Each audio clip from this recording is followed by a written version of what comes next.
Hello वांगशियान cutie pie, welcome to my channel. तो guys, मैं लेकर आ गई हूँ पीसेस ऑफ सोल का नेक्स्ट पार्ट। लास्ट पार्ट हमने वहाँ पर छोड़ा था जहाँ पर जो शीन थी वो एक फ्लैशबैक में थी, जो वो लैंड क्लैन से एक दिन अपना रूप बदल के वहाँ से जा चुकी थी। अब हम वहाँ से आगे बढ़ते हैं। लान शीन अपनी मस्ती में जा रही थी। उसने चेहरे पे एक वेल डाली हुई थी ताकि कोई उसे पहचान न ले। उसने सेंड ब्लॉकर का यूज़ किया था क्योंकि यहाँ पे किसी भी ओमेगा का ऐसा बाहर जाना खतरे से खाली नहीं था। लैन शीन मज़े से शहरी टाउन घूम रही थी और उसमें अभी भी बचपना था। वो बिल्कुल बच्चों की तरह उछल कूद कर रही थी। उसके सभी भाइयों की वो लाडली थी। इसके कारण उसकी बदमाशियाँ बिल्कुल जैसे होती हैं, उसकी बदमाशियाँ कभी कम हुई नहीं थी। वो बिल्कुल दिल से बिल्कुल बच्ची सी थी, मासूम सी। अभी क्लैन में किसी को भी पता नहीं था कि शीन बाहर गई है। शीन जब वापस अपने क्लैन की ओर आ रही थी, लान शीन जो जंगल के रास्ते से गुजर रही थी, उसे नहीं पता था कि यहाँ कुछ हो भी सकता है, क्योंकि वो तो बिल्कुल बेफिक्र थी और बस अपनी मंजिल की ओर, या कह सकते अपने क्लैन की ओर बढ़े जा रही थी। तभी सामने से कुछ लुटेरे आ जाते हैं। शीन जब उनको देखती है तो वो थोड़ी घबरा जाती है। वो देखती है उन्हें और उन्हें वो बिल्कुल उसके सामने आ गए थे, इसलिए वो साइड से होकर जाने लगती है। पर वो लुटेरे वो तो शीन को देखकर, जाहिर सी बात है, ओमेगा अल्फा को देखकर पहचाना जा ही सकता है। भले ही शीन ने अपना गेटअप चेंज कर रखा था, पर फिर भी वो एक ओमेगा थी। और वो लुटेरे जब देखते हैं तो जो शीन के साथ ज़बरदस्ती करने लगे थे, उसे सब पकड़ने लगे थे और छेड़ रहे थे उसे। और शीन जो अपने आप को छुड़वा रही थी, पर शीन जो एक ओमेगा थी वो नहीं छुड़वा पा रही थी उनसे। तभी वहाँ पर एक अल्फ़ा आ जाता है और वो अल्फ़ा जो उन लुटेरों को देखता है कि वो एक ओमेगा को परेशान कर रहा है, तो वो अल्फ़ा उन लुटेरों से लड़ाई करने लगता है, फाइट करने लगता है। जो शीन थी वो तो देख रही थी कि ये है कौन, क्योंकि शीन को तो नहीं पता था। और शीन जो देख रही थी, और वो अल्फ़ा जो जिसकी कल्टीवेशन काफ़ी अच्छी थी, वो उन सब लुटेरों को जो मार के भगा देता है। वो लुटेरे जो अपनी जान बचाकर वहाँ से भाग जाते हैं।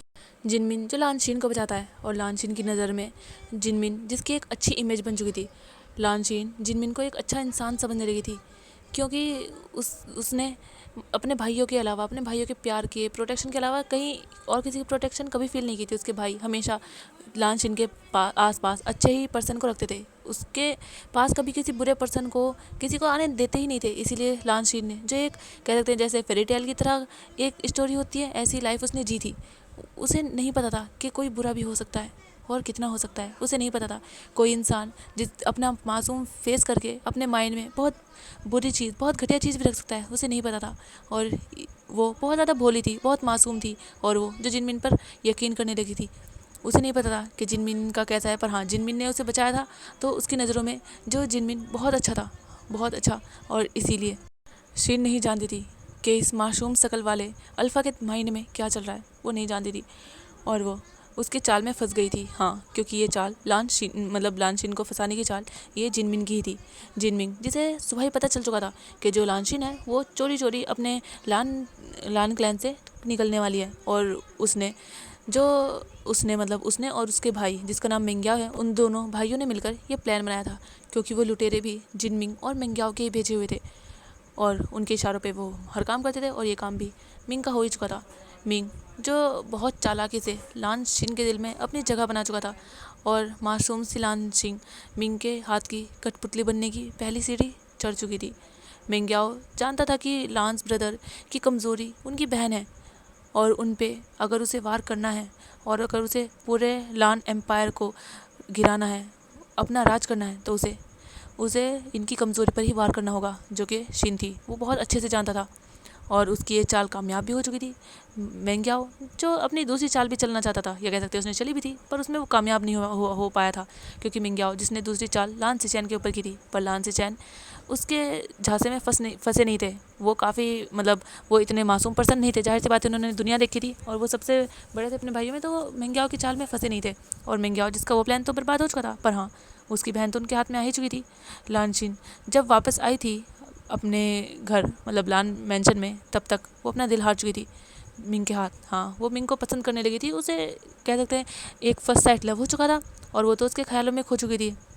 उसकी चेहरे की झूठी मुस्कुराहट, उसका वो झूठा मासूम सा चेहरा, जो नहीं जानती शीन कि वो सच में इंसान मासूम है या अंदर से कितना डेविल है। शीन नहीं जानती, पर शीन उसकी चाल में फंस चुकी थी। और उसका अंजाम ये हुआ कि लान शीन जिसने अपने अल्फ़ा मेट को ठुकरा के, या कह सकते हैं उसे बिल्कुल इग्नोर करके, उसने उस शख्स को चुना जिस शख्स को वो अपना दिल दे चुकी थी। हाँ, उसने जिनमिन को चुना अपने हमसफ़र के रूप में। जब लानशीन मिंग को अपने अल्फ़ा के रूप में स्वीकार कर रही थी, उस टाइम पे वहाँ पे खड़ी हुई उसकी मेट ये बर्दाश्त नहीं कर पाई। वो कैसे बर्दाश्त कर सकती थी? उसकी ओमेगा किसी और को अपने अल्फ़ा के रूप में चुन रही थी, वो नहीं बर्दाश्त कर सकती थी। और वो जो आगे बढ़ी और उसने लानशीन के हाथ को पकड़ा और उसे गुस्से में देखते हुए चिल्लाते हुए कहा, ये क्या बदतमीज़ी है? तुम मेरी मेट हो और मेरी मेट होने के बावजूद तुम किसी और को अपना अल्फ़ा कैसे स्वीकार कर सकती हो? ये सुन के पूरा सभा हॉल खड़ा हो गया। किसी ने नहीं सोचा था कि लानशीन का मेट भी यहाँ पर पहले से होगा। सबके चेहरे के भाव बदल गए थे, क्योंकि लानशीन का मेट कोई और नहीं, वैन क्लैन की बहादुर क्लैन लीडर वैन माओ की बेटी वैन चिंग थी।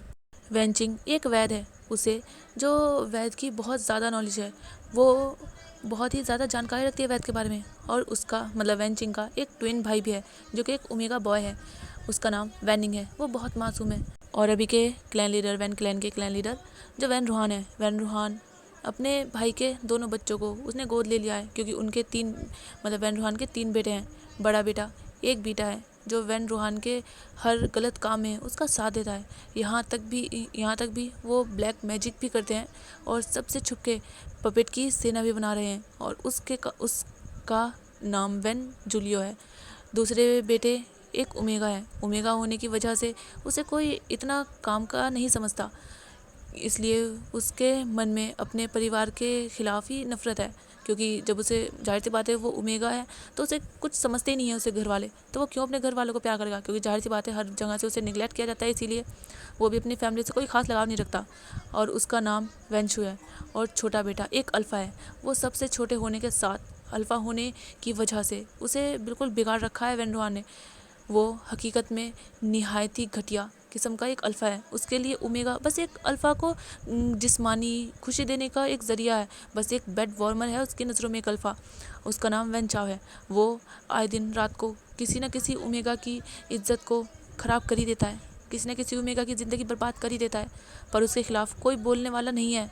अभी भी लान शिन के आने पे वेन चाओ की बुरी नज़रें उस पर आ गई थी, क्योंकि शिन बहुत ज़्यादा प्रेटी थी और उसके दिमाग में जो बहुत कुछ चलने लगा था शिन को लेकर। वो तो सोच रहा था कि शायद शिन उसे पसंद करे, पर खैर जो वेंचिंग थी वो अपनी ओमेगा को गुस्से से रोकते हुए कहती है, तुम ऐसा क्यों कर रही हो? उसकी आवाज़ में पेन था। भले ही वो गुस्से से बोल रही थी, पर फिर भी अपनी ओमेगा को हर्ट ना कर दे उसका ख्याल वो रख रही थी, क्योंकि वो उसकी ओमेगा थी, वो कैसे उसे हर्ट कर सकती थी। और वो जो अपनी ओमेगा से जवाब चाहती थी। लानचिन वेंचिंग के हाथों से अपने हाथ को दूर कर लेती है और कहती है, देखिए आप जो भी हो, पर मैं आपको पसंद नहीं करती, सो मुझे मेरे अल्फ़ा के पास जाने दे। ये सुन के वेंचिंग और भी गुस्से में आ जाती है और वो ज़ोर से कहती है, ओमेगा तुम मेरी डिसरिस्पेक्ट कर रही हो। और वेंचिंग की इतनी गुस्से भरी टोन सुनकर सबको समझ आ रहा था कि वेंचिंग के अल्फ़ा को ये बिल्कुल अच्छा नहीं लगा, क्योंकि अब की बार वेंचिंग का अल्फ़ा बोला था। लानचिन जो ऐसे बिहेव कर रही थी जैसे वो अपने होश में ही ना हो, और वो जो गुस्से में आके जिनमिंग के पास जाती है और उसके लिप पर जो अपने लिप्स रखे उसे किस करने लगती है। और ये देख के पूरा सभा हॉल हैरान हो गया था। लांस ब्रदर भी शॉक में पड़ गए थे कि ये क्या कर रही है उनकी बहन। वो भी कहीं ना कहीं समझ पा रहे थे वेंचिंग के पेन को, पर मानो वेंचिंग के पेन को उसी की ओमेगा तो जैसे समझने की कोशिश ही नहीं कर रही थी। लांसिन को तो जैसे कोई फ़र्क पड़ ही नहीं रहा था कि उसके अल्फ़ा को पेन हो रहा है या नहीं हो रहा है, उसे कोई फ़र्क नहीं पड़ा था वेंचिंग के पेन से। और वेंचिंग जिसका दिल बिल्कुल पेन से जैसे भर चुका था, सभा हॉल का वो माहौल जो बहुत गंभीर बन गया था अभी, अब सब देख रहे थे एक अल्फ़ा की लाचारी साफ साफ दिख रही थी वो वेंचिंग के फेस पर। वेंचिंग कितनी लाचार है, क्योंकि वो शिन से कुछ कह भी नहीं सकती, कुछ कर भी नहीं सकती। उसकी लाचारी साफ दिखी जा सकती थी। पहले सबको तो यही लगता था ना कि एक ओमेगा अल्फ़ा के पैरों की जूती होती है, अल्फ़ा सुपीरियर होता है और ओमेगा ओमेगा कुछ नहीं होती। पर आज सब देख रहे थे कि एक ओमेगा ने एक अल्फ़ा को बिल्कुल उसका जवाब दिया है। हाँ, उस ओमेगा ने ये दिखा दिया है कि अगर ओमेगा चाहे तो वो अल्फ़ा को जीते जी नर्क भी दिखा सकती है। हाँ, आज वही तो हो रहा था। ये सब देख के जिनमिंग और जिन मिंग्याओ दोनों ही मन में खुश हो रहे थे। वेंचिंग की आंखों में खून उतर गया था, उसे बर्दाश्त ही नहीं हो रहा था। उसकी ओमेगा उसकी नज़र के सामने ऐसा कर रही है, उसकी नज़र में मेरी यही वैल्यू थी, यही वो सोच रही थी। वेंचिंग ने लास्ट टाइम अपनी ओमेगा को गुस्से में बुलाया, ओमेगा तुम अब हद पार कर रही हो। वेंचिंग वेंचिंग की आवाज़ में गुस्सा साफ देखा जा सकता था। वेंचिंग अपनी ओमेगा को पूछती है, तुमने क्या सोच के इस अल्फ़ा को अपनाया? मैं तुम्हारी फेटेड अल्फा हूँ, फिर भी तुमने इसके ये होने के बावजूद भी मुझे क्यों क्यों अस्वीकारा, क्यों तुमने मुझे क्यों नहीं अपनाया। लानशिन ये सुन के गुस्से से कहती है, मैं आपको पसंद नहीं करती, मैं अल्फ़ा मिंग को पसंद करती हूँ और वो आपसे ज़्यादा अच्छा है। आपके पास ना तो इतनी पावर है और ना ही पैसा जितना मेरे अल्फ़ा मिंग के पास है। आप तो एक गरीब हो, एक गरीब हकीम। आप करते ही क्या हो, सिर्फ लोगों की सेवा। ये सुन के वेंचिंग की आंखों में आंसू आ गए थे, पर जब लानशिन ने अगली बात कही, ये सीन सुनकर तो वेंचिंग का दिल जैसे टूट ही गया। लानशिन चिल्ला के कहती है, मैं किसी अनाथ के साथ नहीं रह सकती।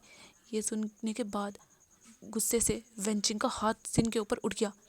ये सुन के उसके सभी भाई और पिता के चेहरे के रंग भी उड़ गए थे, क्योंकि वो सब भी तो अनाथ थे। हाँ, उन सबको आज लानशिन में उनकी बहन नज़र नहीं आ रही थी, क्योंकि उनकी बहन ऐसा कह सकती थी, उन्हें यकीन नहीं हो रहा था। उन सबको ये देख के हैरानी हुई थी कि उनकी बहन जो इतनी मासूम है वो आज ऐसे कैसे बात कर रही है, वो भी अपने फेटेड अल्फा से। हाँ, वो भले ही अपने लिए दूसरा अल्फा चूज़ कर रही है, पर किसी के साथ इतनी बदतमीजी करना, उसे अनाथ कहना, और वो भी इस तरीके से भरी सभा में उसे इंसल्ट करना। वो देख पा रहे थे अपनी बहन को।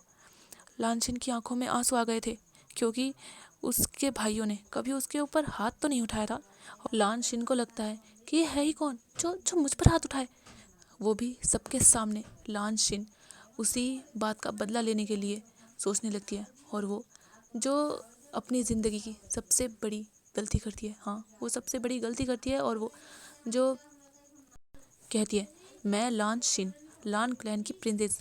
लानशिन अपने सभी भाइयों और अपने पिता के साथ साथ सभी बड़ों और पूरे क्लैन और इस पूरे कल्टीवेशन वर्ल्ड के सामने ये ऐलान करती हूँ, मैं ओमेगा लानशिन अपने फेटेड अल्फ़ा वेंचिंग को अपनी ओमेगा बॉन्ड से आज़ाद करती हूँ।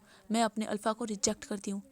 इसके साथ ही अल्फ़ा वेंचिंग ही ज़मीन पे गिर गई थी, क्योंकि एक अल्फ़ा ओमेगा बॉन्ड बहुत स्ट्रांग होता है, और जब कोई सामने वाला उसे रिजेक्ट करता है तब उसे ऐसा पेन होता है मानो आपके शरीर से आपकी जान भी निकल जाए। और वेंचिंग ये बर्दाश्त नहीं कर पाई और वो वहीं पे बेहोश हो गई। वेंचिंग जो बहुत पेन में थी, उसके फेस पर वो पेन देखा जा सकता था, उसकी आंखों के आंसू जो उसके चिक्स पर थे, और वो वहाँ बेहोश पड़ी थी। पूरा सभा हॉल चुप हो गया था, क्योंकि अभी तक तो सिर्फ अल्फ़ा ही अपने ओमेगा को रिजेक्ट करते थे, पर आज पहली बार एक ओमेगा अपने अल्फ़ा को रिजेक्ट किया था। वो पहली बार देख रहे थे कि एक ओमेगा ने किसी अल्फ़ा को रिजेक्ट किया है। लानशिन को अभी भी वेंचिंग पे दया नहीं आई थी, और वो चिल्ला के कहती है, मुझे आज के बाद ये कभी क्लैन में दिखनी नहीं चाहिए, और इसे उठवाओ और क्लैन के बाहर फेंक दो। वहाँ पे तुरंत ही कुछ लोग आ जाते हैं और वो वेंचिंग को उठा के बाहर फेंक देते हैं। उसके पीछे पीछे उसका मासूम भाई वेंडिंग भी निकल गया। बाकी किसी भी वैन को कोई फ़र्क नहीं पड़ा। जो भी लानशिन को अच्छे से जानते थे उसे हैरानी हुई, क्योंकि लानशिन एक मासूम सी लड़की, अपने मन में हमेशा दवा भाव रखने वाली वो लड़की ऐसा कर सकती है, वो भूल से भी किसी को हर्ट नहीं कर सकती। तो आज ऐसा क्या हुआ कि लानशिन पूरी तरह से वो बदल गई, वो खुद अपने अल्फ़ा को इतना पेन कैसे दे सकती है। किंग लानवांग जी यही सोच रहे थे, तब उनकी बहन अपने हाथों में मिंग के हाथ लेके आई, और वो झुक के अपने भाई को 90 डिग्री का बो करती है और कहती है, किंग मैंने अपना अल्फ़ा चुन लिया है, अब मेरी शादी करवा दो। किंग के साथ साथ उसके सभी भाई अपनी बहन के बर्ताव को देख रहे थे, मानो उनकी बहन को कोई फ़र्क ही नहीं पड़ता। उसने अभी अपने अल्फ़ा के हाथ में हाथ डाला हुआ था और वो मुस्कुरा रही थी, और उनके तीनों भाई उसे देख रहे थे। लान कुरैन अपनी बेटी की ओर देख के मन में बोल रहे थे, क्या सच में पतान का समय आ गया है। गाइस ये पतान ही लिखा हुआ है, मुझे समझ नहीं आ रहा है इसे कुछ और कहते हैं क्या। ये है PATAN। मिश्री जी अगर मैंने कोई गलती की हो तो मुझे पता नहीं लग रहा है, खैर कोई गलती की होगी तो उसके लिए माफ़ कीजिएगा। स्टार्ट करते हैं। और लान कुरैन को फिर से कुछ याद आ रहा था। कोई कुरैन को बोल रहा था, जब तुमको ऐसा लगे कि मानो तुम्हारे संस्कार नहीं बोल रहे, तब समझ जाना कि ये पतान का समय स्टार्ट हो चुका है। किंग अपनी बहन की ओर देख के हाँ में सिर हिलाते हैं, और बाद में सबके सामने लानशिन की शादी जिन क्लैन के राजकुमार जिनमिंग से हो जाती है। वहाँ पे सबसे ज़्यादा जिनमिंग और जिन मिंग्याओ दोनों बहुत हैप्पी हो गए, क्योंकि उनकी चाल कामयाब हो गई थी। जिन क्लैन के क्लैन लीडर फिर से सबके सामने आके कहते हैं, मैं आप सबको हमारे क्लैन में आमंत्रण देता हूँ। हमारे क्लैन में इस जस मतलब जनरेशन, हमारे क्लैन में इस जनरेशन की पहली बहू आई है, इसलिए मैं इस बात को सेलिब्रेट करना चाहता हूँ। आप सब अपने परिवार के साथ हमारे क्लैन में आमंत्रित हैं। सभी क्लैन के लोग इस बात पे सहमत होते हैं। लैन क्लैन की सीमा पे वेंचिंग को अभी होश आया था। वो गुस्से से लाल हो गई थी। वो अपने रोते भाई को संभालते हुए मन में निश्चय करती है, लान शिन, मैं इस बात का बदला ज़रूर लूँगी। जिस भाई की वजह से तुम इतने इतरा रही हो ना, मैं उन सबको मार डालूँगी। मैं अपनी बेइज्जती का बदला तुम सबकी मौत से लूँगी। लान क्लैन की सीमा पे एक अल्फा जो अपने अपमान के बदला लेने की तैयारी कर रहा था, उसके ऊपर अपने मासूम से भाई की जिम्मेदारी थी। और आज जो हुआ, उस वजह से वो अपने क्लैन में फिर से नहीं जा सकती, क्योंकि अगर वो वहाँ गई तो वो जानती है उसका बहुत ज़्यादा मजाक उड़ाएंगे। वो अपना मजाक बर्दाश्त कर सकती है, बेइज्जती बर्दाश्त कर सकती है, पर अपने भाई की नहीं। पर उसे पता है वहाँ पर उसकी वजह से उसके भाई को भी बहुत कुछ बर्दाश्त करना होगा, और वो ये नहीं चाहती। और वो जो बस एक बार पलटकर उस क्लैन को देख रही थी जिस क्लैन की सीमा पर वो थी। लैन क्लैन की सीमा पर थी वो, और वो देख रही थी बस एक बार पलट के उसे।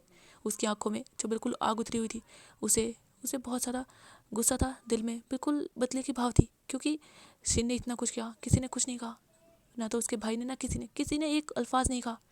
चाहते तो शिन के बड़े भाई थे, कुछ कह सकते थे, रोक सकते थे, कुछ भी कह सकते थे, पर नहीं, किसी ने कुछ नहीं कहा। और वेंचिंग जो देख रही थी बस एक नज़र, और वो वहाँ से अपने कदम आगे बढ़ा लेती है।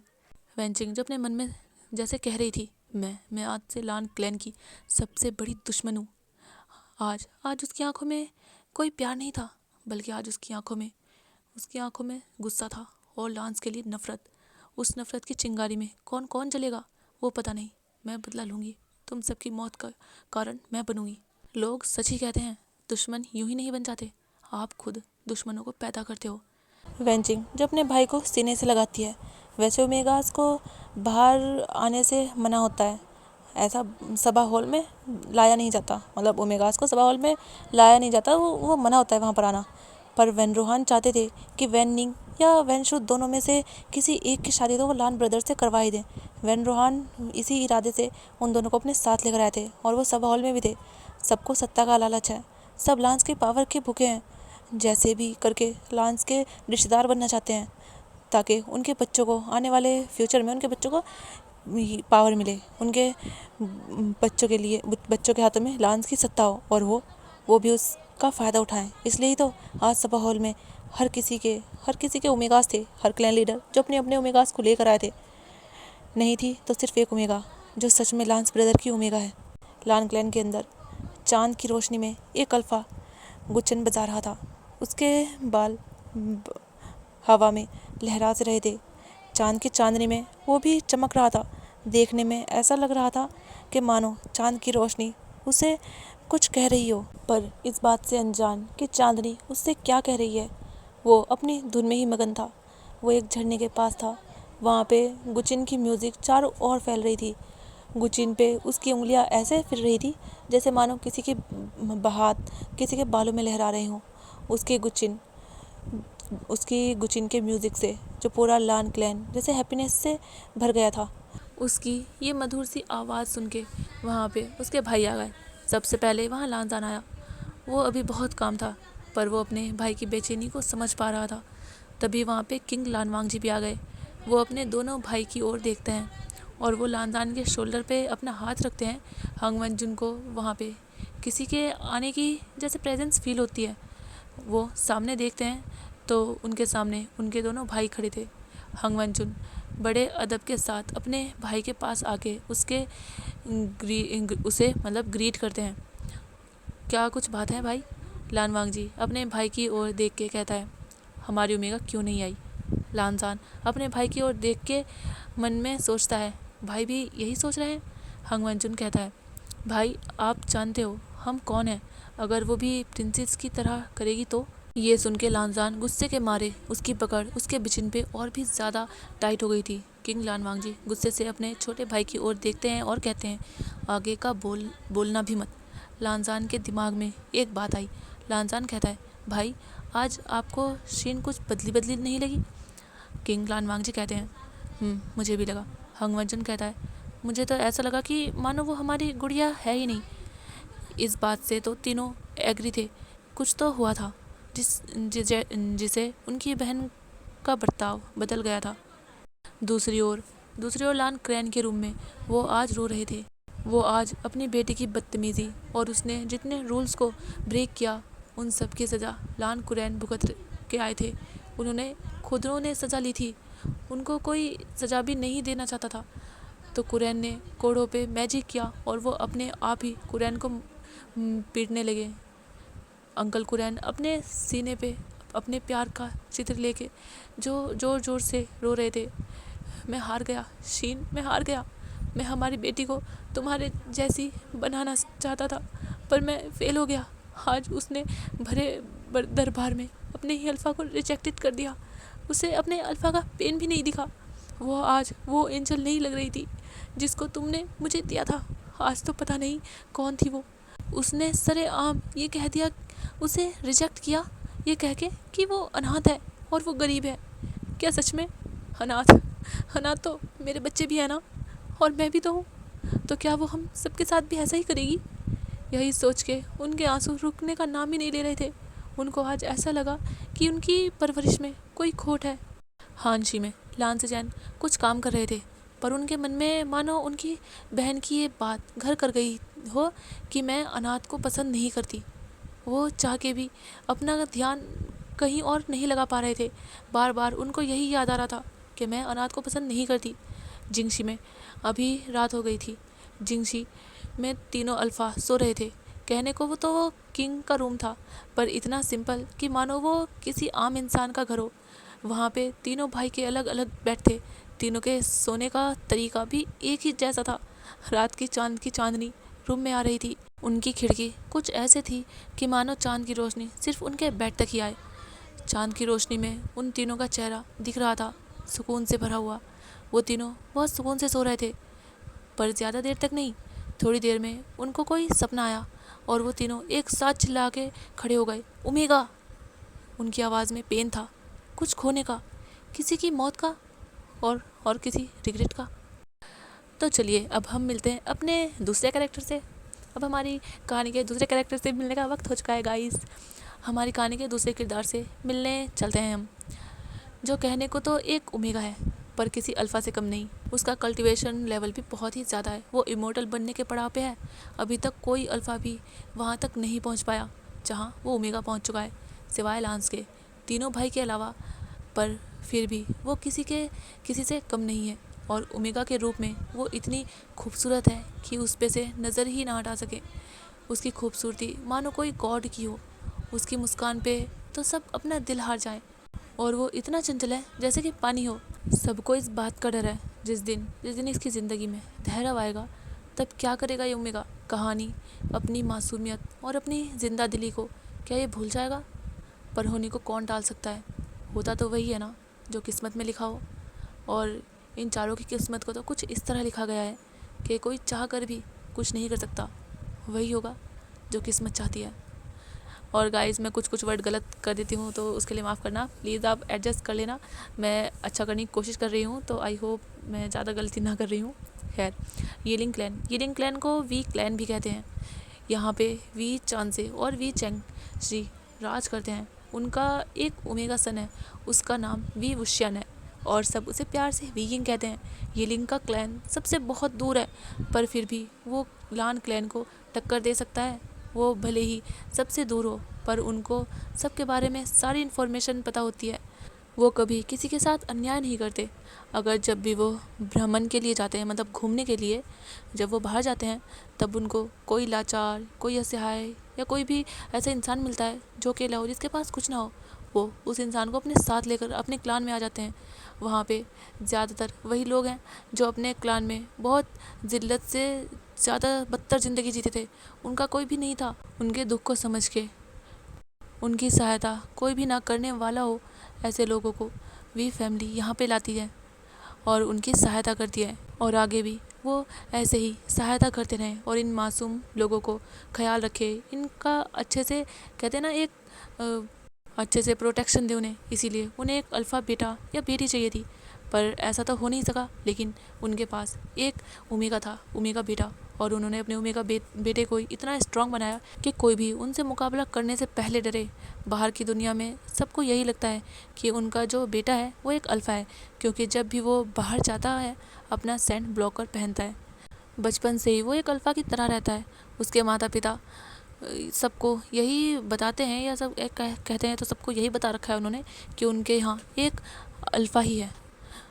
वो सभी क्लान वालों को नहीं पता चलने दे सकते कि उनका एक ओमेगा बेटा है, क्योंकि अगर ऐसा किसी को भी पता चला तो वो लोग उनके ओमेगा बेटे को हर्ट भी कर सकते हैं, और उनके क्लैन को पाने के लिए वो कुछ भी कर सकते हैं, कुछ भी, क्योंकि वो जानते हैं ये लालच भरी दुनिया, हाँ हर कोई यहाँ लालची है, और वो नहीं चाहते कि उनके ओमेगा बेटा के ऊपर कोई भी खतरा आए पड़े। वो जानते हैं उनका बेटा बहुत ही ज़्यादा स्ट्रांग है, पर फिर भी कहते हैं ना, माँ बाप को तो डर रहता ही नहीं अपने बच्चों के लिए, इसी तरह उन्हें भी डर है। इसलिए उन्होंने हर किसी को बस यही बताया कि उनका बेटा एक अल्फ़ा है, और सबको यही लगता है कि वी क्लान का हायर एक अल्फ़ा है।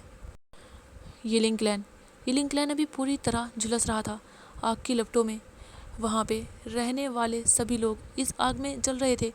बच्चों के दर्द में चिल्लाने की आवाज़, ऐसा दर्द का माहौल कि सब अपनी ज़िंदगी के लिए जैसे भीख मांग रहे थे। ऐसी चिल्लाने की, चीखने की आवाज़ें जिसे अगर कोई सुन ले तो उसकी रूह भी कांप जाए। वहाँ पे सभी लोगों को चिंता जलाया गया था। उन पे बच्चे, बूढ़े, जवान सब थे। वहाँ पे क्लैन लीडर और उनकी वाइफ भी थी। एक ऐसा डरावना मंजर कि एक बार कोई देख ले तो वो चैन से सो भी ना पाए। उन सब लोगों की लाशों को ऐसे ही नरकीयता के लिए रखा गया था। वो झुलसती आग में सब जल गए। वी क्लैन का क्लैन लीडर, उनकी पत्नी, वहाँ के सभी लोग, सभी शरणार्थी, वहाँ पे रहने वाले सभी, कोई भी जीव नहीं बचा। बच्चे, बूढ़े, कोई नहीं बचा, कोई नहीं। वहाँ पे कोई नहीं, ना तो कोई पक्षी, ना कोई जानवर, कोई नहीं बचा। यहाँ तक के पानी में भी मांस जलने की स्मेल आ रही है वहाँ। जो वी क्लैन कभी जगमगाता था रोशनी में, आज वो आग में जल रहा था, आग की लपटों में घिरा हुआ था। दूर से देखने में तो ये हादसा लग सकता है, पर उससे भी ऊपर कुछ था, किसी की साजिश वी क्लैन को बर्बाद करने की। मानो किसी ने वी क्लैन से ऐसा बदला लिया कि सबकी अंतर आत्मा भी कांप जाए। उस क्लैन में सब कोई नहीं रहा। किसी को आखिरी श्रद्धांजलि देने के लिए भी कोई अस्थियाँ नहीं थी। कोई यहाँ नहीं बचा था। अगर कोई पहचानना भी चाहे तो पहचानना भी बहुत मुश्किल था। किसी का शरीर भी बचा हो तो उसे पहचाने ना, पर सारी स्किन जल चुकी थी। कुछ नहीं समझ आ रहा था। जो कुछ लोग उस आग से दूर थे, उस आग की लपटों में नहीं फंसे थे, वो लोग उन सब को जलता देखकर, उन सब की चीखें सुनकर सदमे में ही मर गए। उन सबको बचाने आने के चक्कर में मर गए। उनकी एक ऐसी दर्द भरी आवाज़ को कोई सुनने वाला नहीं था। शायद था, पर वो चाहता ही नहीं था। उसे इन सब की चीखें रुला नहीं पा रही थी, पर उसके दिल को सुकून पहुंचा रही थी। एक ऐसा सुकून जो नरक के राजा को भी न नसीब होता हो, क्योंकि नरक में ऐसी यातना मिलती तो होगी, पर उस नरक के राजा का दिल भी पसीज जाता होगा। पर ये तो उससे भी गुजरा था। उसे इन सब की चीखें आराम पहुंचा रही थी, सुकून पहुंचा रही थी। ऐसा मंजर, ऐसी डरावनी चीखें सुनकर कि इंसान देखकर भी सहन न कर पाए, उस इंसान को सुकून पहुंचा रही थी। एक ऐसा इंसान जो यहाँ पे अपना काम करने आया था, पर उसके साथ कुछ और लोग भी थे, पर सभी आग की लपटों में झुलस रहे लोगों को देख के बस मज़े ले रहे थे, मानो उन सब के लिए ये किसी म्यूज़िक से कम नहीं हो। और वो सब वहीं पे बैठ के खाना खा रहे थे।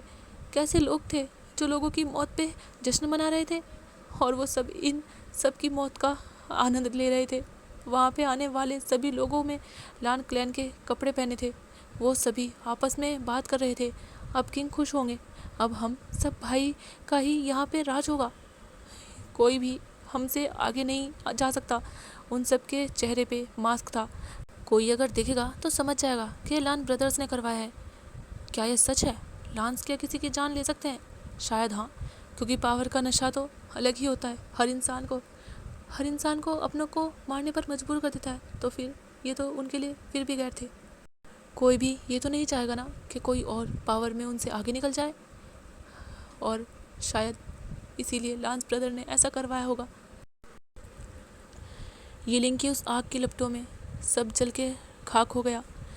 ये एक ऐसा क्लैन जो सबका सहारा बनता था, हर किसी को सहारा देता, हर लोगों की सेफ्टी का मतलब सेफ्टी देता था, प्रोटेक्शन करता था उनकी। उसकी किसी से दुश्मनी नहीं थी। फिर भी कुछ कपटी लोगों ने यीलिंग को अपना मोहरा बनाया। एक ऐसी चाल चली जिसकी लपटों में अब गुस्सू भी आने वाला था, क्योंकि किसी को ये पता नहीं था कि वहाँ का यीलिंग लाओजू अभी भी जिंदा है और वो उन सबको भी ऐसे ही पकड़ पकड़ के चला के मौत के घाट उतारेगा। एक ऐसा ओमेगा जो लोगों की जान बचाने को अपना धर्म मानता था, आज वही ओमेगा सबको पकड़ पकड़ के ऐसी दर्दनाक मौत देना चाहता है कि देखने वालों की रूह कांप जाए। एक मासूम से दिल पे ऐसे घाव लगे जो आज चैन से सो भी नहीं पा रहा। उसकी आंखों के सामने वही मंजर आ रहा है, जला हुआ यीलिंग।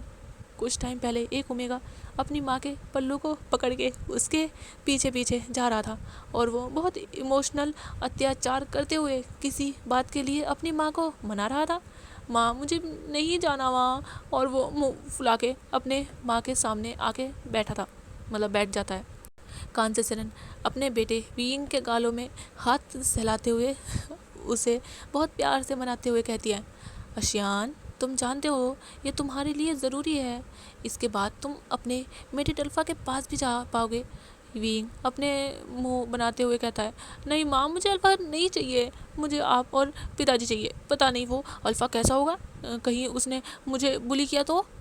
ये सुन के पीछे से आ रहे वीचैंजी कहते हैं, वैसे मैं जहाँ तक तुमको जानता हूँ वहाँ तक तुमको कोई भी बुली नहीं कर सकता। मुझे तो तुम्हारे अल्फाज के लिए डर है। अपने अल्फ़ा के मुंह से ऐसी बात सुन के कांसे सेरेन गुस्से से कहती हैं, आप पागल हो गए हो, क्यों अल्फाज बोल रहे हो? हमारे बेटे का सिर्फ एक ही मेट होगा और कोई नहीं। ये सुन के वीचांसी अपनी वाइफ को समझाते हुए कहते हैं, मेरा वो मतलब नहीं था, ये तो गलती से मेरे मुंह से निकल गया। मैं तो ये थोड़ा ना चाहता हूँ मैं कि मेरा बेटा एक शेर ओमेगा बने। ये सुन के कान से कहती हैं, आगे से बोलने से पहले ध्यान रखना, कभी भी हमारी बोली बातें सच हो जाती हैं। वीइंग कब से अपने माता पिता की ऐसी बहस को देख रहा था। वो तुरंत अपने पिता के पास रोती शक्ल बना कर जाता है, अपने पिता के घुटनों के पास आके अपने पिता के घुटनों पे अपने दोनों हाथ रख के एक मासूम सी और क्यूट सी शक्ल बनाता है, मानो उससे नादान और अच्छा इस दुनिया में कोई हो ही नहीं, और अपना मुंह बनाते कहता है, पिताजी मुझे नहीं जाना वहाँ, वो बूढ़ी घुसट नानी मुझसे बदला लेती है, मुझे रूल्स में रखती हैं, मैं वहाँ पे नहीं जाऊँगा। ये बोल के वो अपनी पिता के पैर में अपना सिर रख देता है।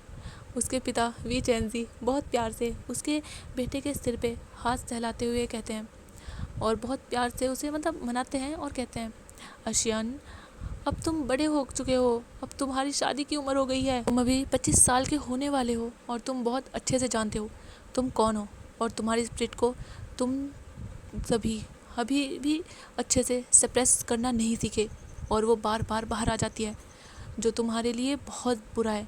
अगर बाय चांस किसी को भी पता चला कि तुम एक ओमेगा ड्रैगन हो, वो भी डार्क पावर का, तो सब तुम पर अटैक करेंगे, वो तुम्हें पाने के लिए कुछ भी करेंगे। तुम नहीं जानते बच्चा, सब सत्ता के लालच में क्या क्या करते हैं। मैं और तुम्हारी माँ बस इतना ही तो चाहते हैं कि तुम अपने नानी के यहाँ जाओ और इस बार अच्छे से ट्रेन होकर आओ कि तुम्हारी वापसी पे सब खुश हो जाएं और तुम्हें इतना पावरफुल देकर बुरे लोगों की तो रूह कांप जाए। ये सुन के वीइंग हाँ में सिर हिलाता है, पर कांजसरन अपने पति के खिलाफ होके कहती हैं, नहीं, तुम अब अल्फ़ा के रूप में नहीं, मुझे ओमेगा के रूप में चाहिए। मैं तुम्हारी खुशहाल ज़िंदगी देखना चाहती हूँ, मैं तुम्हें और तुम्हारे अल्फ़ा को साथ में ज़िंदगी जीते देखना चाहती हूँ। मैं तुम्हारे बच्चों को देखना चाहती हूँ और तुम्हारी सॉफ्ट साइड देखना चाहती हूँ, जो इस जिम्मेदारी के चलते दब गई है। और इस रूड अल्फ़ा के वो अपने पति की ओर इशारा करते हुए कहती हैं, इस अल्फ़ा की तरह नहीं बनना, इस रूड अल्फ़ा की तरह इस क्लैन की जिम्मेदारी तुम्हारे अल्फ़ा उठाएंगे। अब मुझे तुम ओमेगा के रूप में चाहिए। और अपने अल्फ़ा की ओर देखते हुए वो कहती हैं, जब अशियन वापस आ जाएगा हम सभी क्लैन के लोगों को बुला के उसके अल्फ़ा को ढूंढेंगे और उसके अल्फ़ा का पता करके हम अपने अशियन की उससे शादी करवा देंगे। ये सुन के दोनों पिता और बेटे का तो जैसे मुंह बन जाता है और दोनों ही वहाँ से मुंह बनाते हुए निकल जाते हैं। कान से की बातों पे उनका जैसे तवज्जो ही नहीं था। कान से चिल्लाती रहती है और कहती है, सुनो तुम दोनों सुनो, मैं पर वो कहाँ सुन रहे थे। कहाँ से चरण जो गुस्से में कहती है देख लूँगी तुम दोनों को मैं। पर वी और वी जान से वहाँ से वो तो भाग चुके थे। अब वो कहाँ कहाँ उनके हाथ आने वाले थे, वो तो जा चुके थे इस टाइम अपनी जान छुड़ाकर। वी जो अपना भेस बदल के अपने क्लैन के चक्कर लगा रहा था। वी जो सभी के मतलब पूरे क्लैन के चक्कर लगा रहा था और सभी को चेक कर रहा था कि किसी को कोई परेशानी तो नहीं है, कोई तकलीफ़ तो नहीं है। वी जो हमेशा ऐसा करता था। और वी जो पहले अपने क्लैन में चक्कर लगाता है और उसके बाद वो जो अपने कदम दूसरे क्लैन की ओर बढ़ा लेता है। विंग जो हमेशा ऐसे ही करता था। और अभी विंग जो दूसरे क्लैन की ओर चला था, वो दूसरा क्लैन कोई और सा नहीं, वो लान क्लैन था। विंग जो लान क्लैन की सीमा में आ जाता है। अभी बहुत रात हो रही थी और विंग जैसे ही अपने कदम लान क्लैन की सीमा पे रखता है, वैसे ही उसके अल्फाज को पता चल जाता है। लानजान बहुत खुश हो गए, वो अपने बिस्तर से खड़ा हो के कहता है, भाई भाई वो आ गया। इतना ही खुश हो गए हंग वंजुन और लान वांगजी, मतलब वो दोनों भी बहुत खुश थे। वो भी जैसे खड़े होते हैं और वो जो बाहर जाने के लिए जैसे बढ़ते ही हैं, पर उन्हें फील होता है कि उनका ओमेगा चला गया।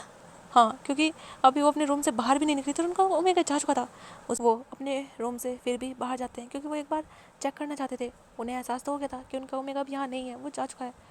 पर फिर भी वो कह सकते हैं एक बार दिल की संतुष्टि करना चाहते थे अपनी। रात के टाइम पे जब विंग सभी क्लैन में निकला था, सभी क्लैन को घूमने के लिए, वो उसकी नानी बाउसेन सिरेन को पता था, हमेशा पता होता था कि विंग रात में जाता है। और इसीलिए विंग की सेफ्टी के लिए उन्होंने अपने गोद लिए हुए बेटे को विंग के पीछे लगा रखा था।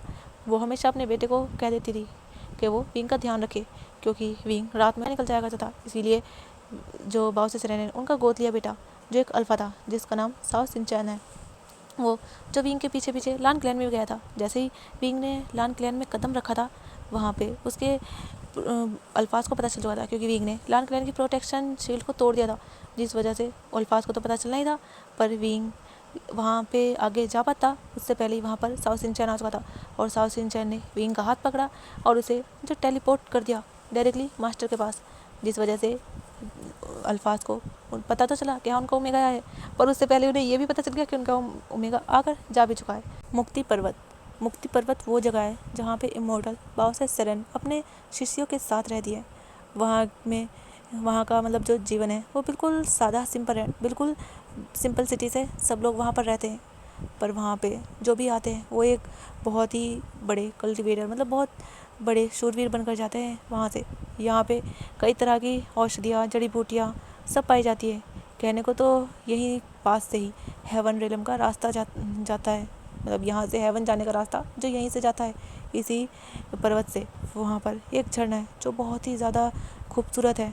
उस झरने का पानी चाँद से, बादलों से होते हुए ज़मीन पे आता है। ऐसा लगता है जैसे वो झरना बिल्कुल स्वर्ग से जुड़ा हुआ हो, ऐसा वहाँ पर जो बिल्कुल फील होता है। यहाँ की ये मान्यता है, अगर कोई एक बार मून झरने का पानी चाँद की चांदनी के टाइम पे जो ज़मीन पे चाँद के रूप में गिरता है, उस झरने से मोती की तरह आता है। ऐसा लगता है जैसे बिल्कुल वो पानी की जो छोटी छोटी बूंदें होती है बिल्कुल मोती की तरह वो शाइन करती हैं। अगर उस टाइम पे कोई ये पानी पी ले तब उसके सारे कर्ज दूर हो जाएंगे। पर इसे पाना इतना आसान नहीं, इसे पाने के लिए बहुत बड़ी कुर्बानी देनी पड़ती है। बाउसेन सिरेन अपने ध्यान केंद्र में थी। उसके सामने विंग को पटका जाता है। विंग अपने मुंह बनाते अपने नी को झटकते हुए अपने अंकल की ओर गुस्से से देखता है। सब साओ सिंचैन भी विंग के साथ बच्चा बन जाता है। वो भी गुस्से से मुंह बना के कहता है, क्या है। विंग अपना नाटक शुरू कर देता है और वो जोर जोर से रोने लगता है। उसका रोना सुन के सामने ध्यान में बैठी हुई इसकी नानी तो नहीं, पर हाँ पास के रूम में सो रही उसके अंकल की ओमेगा आ जाती है।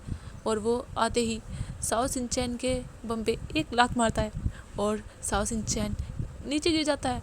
वो पीछे मुड़ के देखता है तो वहाँ पे उसका ओमेगा शुयांग था, जो अब विंग को गले लगाए उसके सिर को सहलाते हुए कह रहा था और उसे मतलब छुपा रहा था। शुयांग विंग को पूछता है क्या हुआ मेरे अशियान को, हाँ। और विंग के सिर पे हाथ सहलाता है, जो विंग अपना नाटक चालू रखते हुए कहता है, बहुत बहुत मासूम बन के इतना इमोशनल अत्याचार करते हुए कहता है, गगा इस बुरे अंकल ने मुझे मारा और मुझे कोई सामान समझ के फेंक दिया। देखो देखो अपने हाथों पे विंग जो चोट दिखाते हुए कहता है अपने हाथों को, देखो देखो मुझे यहाँ पे चोट लग गई। और वो और भी जोर जोर से रोने लगता है, नाटक करता है और अपने सामने श्रेयांक गगा को अपने बिल्कुल हक सा कर लेता है उसके अंकल की ओर। वो अपने थोड़ी अपना फेस करता है अपनी आईब्रोज को, जैसे ऊपर से दिखाता है, जैसे चिढ़ाता है। ये देख के उसके अंकल का तो मुंह ही खुल जाता है कि ये क्या हुआ, सीरियसली। अंकल को भी थोड़ी देर के लिए ऐसा ही लगा कि कहीं उसने ज़्यादा ज़ोर से तो विंग को नहीं गिरा दिया, उसे ज़्यादा तो नहीं लग गई। पर विंग की इस हरकत से वो समझ गए कि आज आज सच में उनकी पिटाई तो पक्की है। इसलिए साउथ इंडियन अपनी सफाई में बोलने की ट्राई करता है, आखिर ये लिंग को किसने जलाया, आखिर कौन था जिसने ये लिंग को बिल्कुल शमशान घाट बना दिया। और क्या क्या विंग कभी जान पाएगा कि आखिर किसने किसने उसके पूरे क्लैन को इस तरह बर्बाद कर दिया। तो हम मिलेंगे फिर नेक्स्ट पार्ट में। आई होप गाइस आपको आज का पार्ट पसंद आया हो। और my all cutie pies please mister ji का सपोर्ट कीजिएगा। और मैं डिस्क्रिप्शन में उनके इस नॉवल का लिंक नॉवल का लिंक दे दूँगी, तो आप प्लीज़ वहाँ पर जाकर उसे पढ़िएगा ज़रूर, काफ़ी इंटरेस्टिंग नॉवल है। तो बाय बाय गाइस, अपना ख्याल रखिएगा।